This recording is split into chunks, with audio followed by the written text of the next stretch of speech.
Suasana bahagia menyelimuti Syahnaz Sadiqah. Ia baru saja berulang tahun.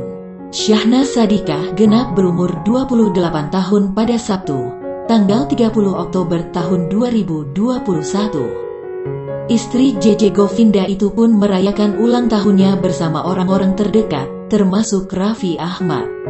Raffi tampak hadir di rumah Syahnaz. Menariknya, Raffi justru meledek adiknya tersebut.